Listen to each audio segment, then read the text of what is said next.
Vocês conseguem? Sim. Sim, né? Ok. Então, aqui está o nosso cronograma, o que nós já abordamos no primeiro encontro, falamos sobre disciplina eclesiástica informal, o que nós chamamos também de disciplina privada. No nosso segundo encontro, falamos como cultivar uma cultura na igreja local, onde a disciplina eclesiástica formal seja praticada.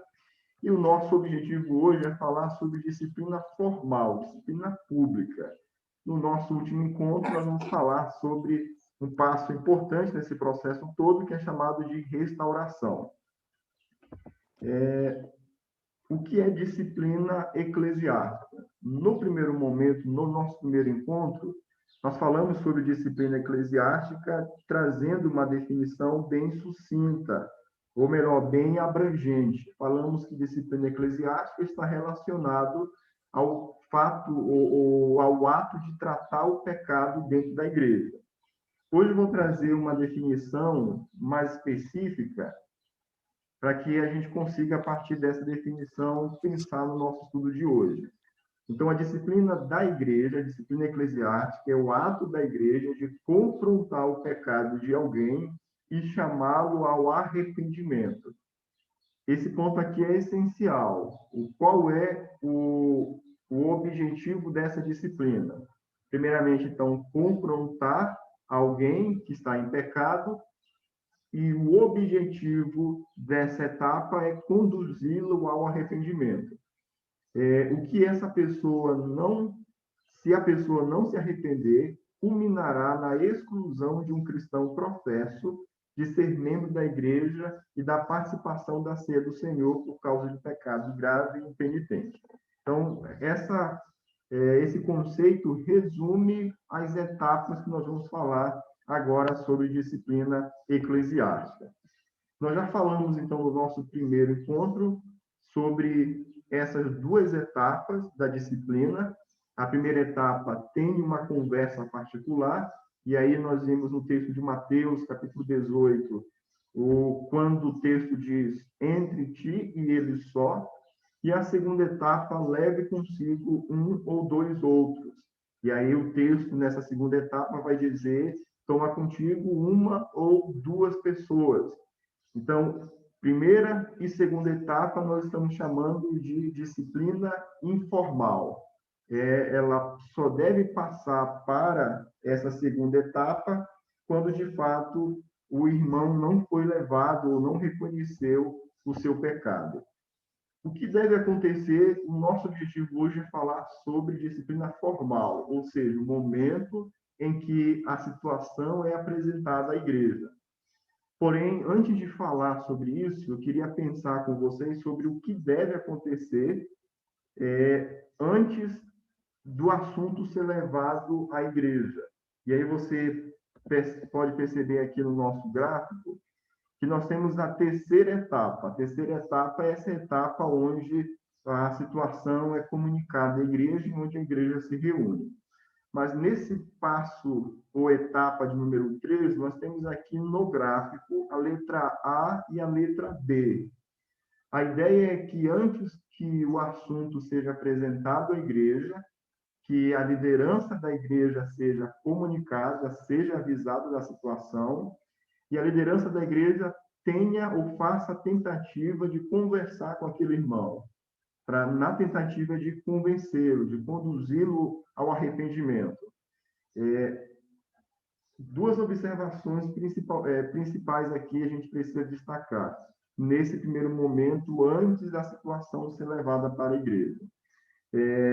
Em muitos casos, a disciplina ela termina ou no primeiro passo ou no segundo. E em alguns casos também ela deveria terminar no terceiro, antes do assunto ser levado à igreja, ou seja, ela poderia terminar no momento em que o conselho, no momento em que a liderança pastoral da igreja sentasse com o irmão e o irmão reconhecesse o seu pecado, o irmão se arrependesse do seu pecado. Se isso acontecer no primeiro passo, se o irmão se arrepender no primeiro passo, ou no segundo, ou nessa etapa A do terceiro passo, essa disciplina ela alcançou o seu objetivo, ou seja, o irmão reconheceu o pecado, o irmão foi salvo, usando a nomenclatura do texto bíblico, a pessoa que advertiu ganhou esse irmão que estava em pecado. Isso aqui é importante, então, para que a gente possa refletir sobre o fato de que essa disciplina ela só deve durar até o momento em que a pessoa não reconheça o pecado. A partir do momento que essa pessoa reconhecer o seu pecado e se arrepender, nós então alcançamos o objetivo da disciplina. Uma outra observação importante também aqui é que, em alguns casos, essa disciplina já começa na terceira fase. Ou seja, dependendo da situação, essa disciplina não precisa passar pela etapa 1 e nem pela etapa 2. Ela já pode seguir e passar diretamente pela etapa de número 3. Nós vamos ver aqui o texto de 1 Coríntios, capítulo 5, que fala sobre uma situação dessa. Perguntas? Tudo tranquilo? Eu tenho uma pergunta, pastor. Sim, por favor. Quando a pessoa ela tem consciência do seu pecado, se arrepende, mas ela não consegue parar com o pecado, aí qual é o procedimento? Certo. Aí, nesse caso, ela, ela ficaria ainda nesse âmbito privado. O que seria necessário nesse caso? Aqui a gente precisa analisar de duas formas. A primeira situação, esse pecado que essa pessoa está praticando, que virou um hábito, tem se tornado algo público. Se é essa situação, a igreja é convocada e aí essa pessoa ela entra nesse processo de disciplina e a ideia é a igreja vai acompanhar. E aí quando eu falo igreja, eu me refiro principalmente aos mais próximos, aqueles que têm mais acesso à pessoa, aqueles que têm uma facilidade de conversar.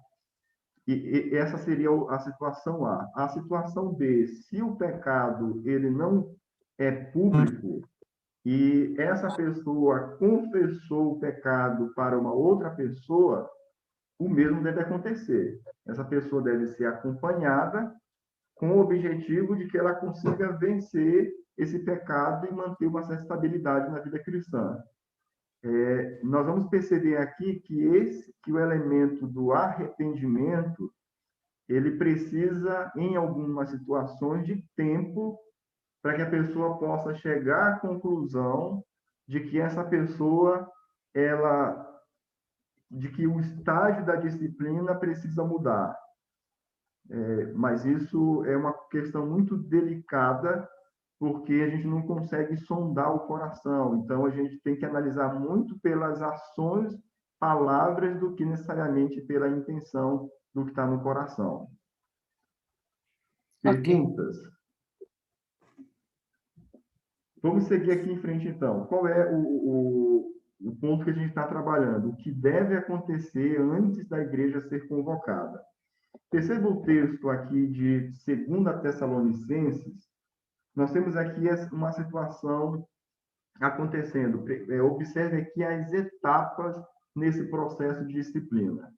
Paulo diz o seguinte: caso alguém não preste obediência à nossa palavra, dada por esta epístola, notai-o, nem vos associeis com ele, para que fique envergonhado. Todavia, não o considereis por inimigo, mas advertiu como irmão. A gente vai trabalhar melhor esse texto daqui a pouquinho, mas o ponto que eu gostaria de destacar nesse momento é a parte A do versículo 14, quando ele diz o seguinte: caso alguém não preste obediência à nossa palavra dada por esta epístola, notai-o. É como se Paulo apresentasse aqui duas etapas nesse processo. E aí, só voltando ao nosso gráfico, essas etapas seriam etapa A e etapa B.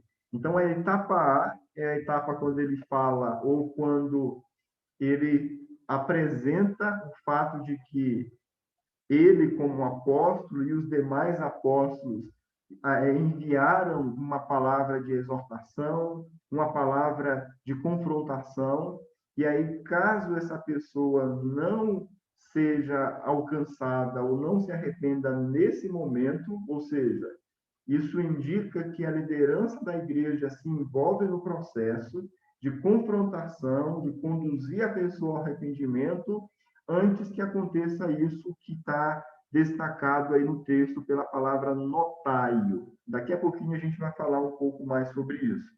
Mas esse é o passo ou a etapa que deve acontecer antes da situação ser apresentada à igreja, para que a pessoa seja, então, disciplinada. Duas observações aqui. A primeira observação: a congregação não precisa ser informada dos detalhes da ofensa, mas deve ser informada sobre a natureza do problema. Então, quando a gente fala sobre disciplina em que a igreja está envolvida, qual é o objetivo da igreja se envolver? Não é simplesmente testemunhar um evento. O objetivo deveria ser que a igreja estivesse engajada, envolvida no processo de restauração desse irmão. Então, tendo em vista esse objetivo principal, que é conduzir o irmão ao arrependimento, a congregação, a igreja, no momento da disciplina, ela não precisa ser informada de todos os detalhes, mas ela deve ser informada sobre a natureza do problema. Ou seja, não há possibilidade da igreja se envolver nesse processo sem que a igreja tenha conhecimento da situação. Aí o ponto de equilíbrio aqui é que essa informação, essa comunicação, ela não precisa ser uma comunicação com todos os detalhes possíveis, mas ela precisa ser o suficiente. Essa é a nossa o próximo princípio. A regra aqui é dizer o mínimo necessário, mas o suficiente para permitir que a igreja faça a sua parte. Então, o momento da disciplina pública precisa começar dessa forma. O nome do irmão precisa ser levado para a assembleia, e na assembleia, antes de apresentar a disciplina, a igreja precisa ser informada acerca da situação, para que os irmãos que fazem parte do grupo de amigos, que são mais próximos, aqueles que têm acesso a essa pessoa, possam se aproximar ainda mais com o objetivo de tentar levar essa pessoa ao arrependimento. Então, essa etapa é a etapa inicial nesse processo de disciplina. A palavra aqui que nós acabamos de... A terceira etapa, então, é essa: conte à igreja. Agora sim a gente vai apresentar o que o texto de Mateus introduz. Esse é o nosso objetivo, a etapa quando a igreja é informada acerca da situação. Então, nós trabalhamos no primeiro encontro os versículos 15 e 16 de Mateus 18, que falam sobre a disciplina informal, e agora a gente vai trabalhar o verso 17, que fala especificamente sobre a disciplina formal. O texto diz assim: e se ele não os atender, dize-o à igreja, e se recusar a ouvir também a igreja, considere-o como gentil e publicano. É importante a gente reforçar isso. O objetivo da disciplina informal e o objetivo da disciplina formal é alcançar ou ganhar o irmão, é conduzir o irmão ao arrependimento. Então, o fato está sendo levado à igreja para que esse irmão, através da ação da igreja, entenda, consiga perceber o seu pecado e, consequentemente, se arrependa. Uma pergunta importante nesse processo aqui, no terceiro momento, é quanto tempo deve durar esse processo de disciplina? Quanto tempo uma pessoa precisa ficar disciplinada? Uma forma padrão, ou melhor, alguns trabalham essa questão da disciplina, estabelecendo já no início da disciplina um tempo determinado. Por exemplo, a pessoa foi disciplinada publicamente, e aí já se determina um tempo de 2, 3, 6 meses para que a pessoa possa ficar nesse estado de disciplinada. Qual é a grande dificuldade com isso? É que nós não temos, no início do processo de disciplina, como mensurar o tempo necessário para essa pessoa se arrepender. Então, respondendo à pergunta de forma direta, quanto tempo a pessoa deve ficar disciplinada, é o tempo necessário para que ela se arrependa. Essa é a regra básica.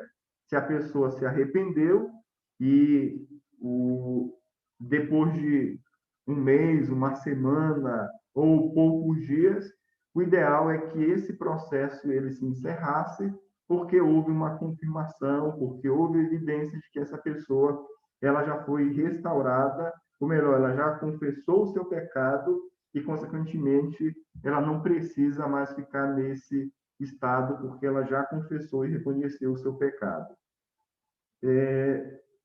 Novamente, reforçando, dependendo do caso, da situação, o tempo é necessário para que a igreja consiga perceber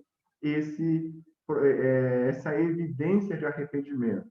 Então, não há possibilidade de se determinar um tempo para a pessoa ficar disciplinada, porque isso, cada situação, ela é uma situação particular que vai depender realmente da forma como essa pessoa ela considera a exortação e da maneira como ela está envolvida nesse processo todo.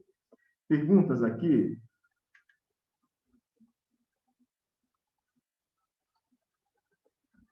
Vamos, então, para uma próxima etapa. Na verdade, a etapa final que o texto menciona, o texto de Mateus. A quarta etapa diz o seguinte: então, se não os atender, diz a igreja. Essa é a etapa terceira. Agora, a quarta: e se recusar ouvir, também a igreja considere-o como gentio e publicano. Então, considerar a pessoa como gentio e publicano é considerar a pessoa como uma pessoa não crente, não salva, não convertida. O gentio e o publicano aqui são pessoas que não fazem parte da aliança, que por exercerem um trabalho, uma função para o Estado, eram tidos como pessoas que haviam se rebelado contra o próprio Deus, contra o governo teocrático. Então, essa é a ideia aqui. Essa pessoa deve ser considerada, caso ela não aceite a exortação, caso ela não se arrependa, ela deve ser considerada como um gentio publicano, ou seja, deve ser considerado como alguém que não nasceu de novo. O raciocínio básico é o seguinte: aqueles que fazem parte do corpo de Cristo, que passaram pelo novo nascimento, eles poderão sim cair, praticar o pecado, mas uma evidência da salvação é a questão do arrependimento. Então, se essa pessoa não demonstra arrependimento, ela precisa ser considerada como uma pessoa que não faz parte do corpo de Cristo. Daqui a pouquinho a gente vai ver quais são as implicações práticas disso na vida da pessoa. Tem um texto que é um texto central nessa última etapa, que é o que nós chamamos de exclusão ou excomunhão, que é o texto de Coríntios, capítulo de número 5. Nós não temos aqui na projeção, é um texto bem longo, portanto, se você quiser acompanhar, você pode abrir a sua Bíblia em 1 Coríntios, capítulo 5, e me acompanhar aqui na exposição. Qual é o assunto tratado aqui em 1 Coríntios 5? Aqui é um exemplo de uma disciplina eclesiástica que não passou pela primeira e segunda etapa. É um ato público que está acontecendo, que já havia, que era de conhecimento de todos, e que a ordem ou a orientação é que isso fosse tratado de forma pública e de forma imediata.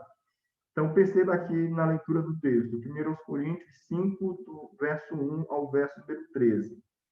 Geralmente se ouve que há entre vós imoralidade, e imoralidade tal como nem mesmo entre os gentios.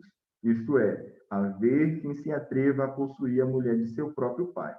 E contudo andais vós ensoberbecidos, e não chegastes a lamentar para que fosse tirado do vosso meio quem tamanho ultraje praticou? Eu, na verdade, ainda que ausente em pessoa, mas presente em espírito, já sentenciei, como se estivesse presente que o autor de tal infâmia seja, em nome do Senhor Jesus, reunidos vós e o meu espírito, com o poder de Jesus, nosso Senhor, entregue a Satanás para a destruição da carne, a fim de que o espírito seja salvo no dia do Senhor Jesus. Não é boa a vossa jactância. Não sabeis que um pouco de fermento leveda a massa toda? Lançai fora o fermento velho, para que sejais nova massa, como sois de fato sem fermento, pois também Cristo, nosso Cordeiro Pascual, foi imolado. Por isso, celebremos a festa não com o velho fermento, nem com o fermento da maldade e da malícia, e sim com os asmos da sinceridade e da verdade. Já em certa carta vos escrevi que não vos associeis com os impuros. Refiro-me, com isto, não propriamente aos impuros deste mundo, aos impuros deste mundo, ou aos avarentos, roubadores ou idólatras, pois neste caso terias de sair do mundo. Mas agora vos escrevo que não vos associeis com alguém que, dizendo-se irmão, for impuro, ou avarento, ou idólatra, ou maldizente, ou beberrão, ou roubador, com esse tal nem ainda comais. Pois, com que direito haveria eu de julgar os de fora? Não julgais vós os de dentro? Os de fora, porém, Deus os julgará. Expulsai, pois, de entre vós o malfeitor. Perceba no verso de número 12 que a orientação é clara. Essa pessoa deve ser expulsa, ela deve ser excluída do corpo de Cristo. Agora, algo que nos chama a atenção nesse texto é o versículo de número 5. A questão que é bastante delicada nessa última etapa, que é a etapa da exclusão, da excomunhão, é que o salvo ele também pode passar por esse processo. Ou seja, nós não temos como, nesse momento, na exclusão do membro, dizer que, de fato, com toda certeza, naquele momento, ele não é salvo. Apesar de que o texto lá de Mateus nos diz que a partir do momento em que ele é excluído, ele passa a ser considerado como um publicano, ou seja, ele passa a ser considerado como um salvo, como não salvo. A questão central aqui é a seguinte: será que um salvo pode ser excluído? Ou seja, será que um salvo pode ser excluído e pode ser considerado como não salvo? Segundo o texto aqui de Coríntios, sim. O verso número 5 nos mostra que esse homem estava sendo entregue a Satanás para que, através da destruição da carne, ele, então, no dia do Senhor, fosse salvo. Qual é a implicação básica disso? É que o texto está falando de um salvo que, ao ser confrontado pela igreja, não reconheceu o seu pecado, que naquele determinado momento não se arrependeu, que diante de várias tentativas ao longo de todo o processo, ele não houve nenhuma mudança significativa na sua vida, muito pelo contrário, ele continua em pecado. Então, a recomendação é: essa pessoa precisa ser excluída. O pensamento básico aqui é o seguinte: se esse irmão que foi excluído por não ter se arrependido e reconhecido o pecado, se de fato ele for salvo, Deus pode usar a própria exclusão para conduzi-lo ao arrependimento. Esse é o ponto básico. A outra implicação é: se esse irmão de fato nunca passou pelo novo nascimento, ele provavelmente não se arrependerá nesse processo todo. Então, a gente tem na história de várias igrejas, e aqui o texto é uma evidência disso também, de pessoas que foram excluídas da igreja por não reconhecerem o pecado, que depois de vários anos, Deus usou aquele evento, aquela disciplina, aquela exclusão, para que eles pudessem, então, reconhecer o pecado diante do Senhor. Pensando nesse texto aqui de 1 Coríntios, eu gostaria de fazer algumas observações aqui importantes. A primeira, a pessoa deve ser excluída do meio do povo de Deus não por ter cometido algo grave. Quando a gente pensa em disciplina formal, a gente associa isso com a gravidade do pecado. E, geralmente, quando a gente pensa também em exclusão, a gente pensa também em gravidade do pecado. O que o texto aponta é o ponto central de Mateus 18 e de Coríntios 5, ou seja, o momento em que alguém é confrontado particularmente, ou alguém é levado para a igreja, ou o momento em que alguém é excluído do corpo de Cristo, o ponto central está no fato da pessoa não ter se arrependido. Ou seja, independentemente da gravidade do pecado, o ponto central é, se houver arrependimento, essa pessoa não precisa ser excluída, não precisa passar por esse processo. Qual é a implicação que o texto apresenta aqui em relação a essa última etapa? O verso 11 vai dizer o seguinte: não vos associeis, e no final ele diz, nem ainda comais. Então, ele começa apresentando aqui de que forma esse irmão deveria ser tratado. Esse irmão foi excluído, e agora a recomendação é que a igreja não convivesse com aquele irmão, não se associasse com aquele irmão da mesma forma como fazia antes. Mas a implicação disso, a área principal em que isso iria acontecer, não seria necessariamente na parte de relacionamento, mas seria no que ele menciona no final do verso 11, nem ainda comais. A comida, ou o ato de comer com uma outra pessoa na cultura judaica, implicava de que a pessoa, quando convidava ou quando aceitava comer com alguém, ela estava dizendo que ela estava disposta a ter comunhão com aquela pessoa. Então, o judeu não comia com um gentil, com alguém que ele não tivesse comunhão. Então, a ideia de se associar aqui é a ideia de manter comunhão. Se a pessoa ela não é convertida, se ela não demonstra sinais de verdadeiro arrependimento, ela não pode conviver com o outro irmão como se pertencessem à mesma família, como se pertencessem ou se tivessem a mesma fé. Um outro fator importante nesse caso aqui é que no Novo Testamento a ideia de comunhão ou de comer com uma pessoa estava principalmente conectado com a ceia do Senhor.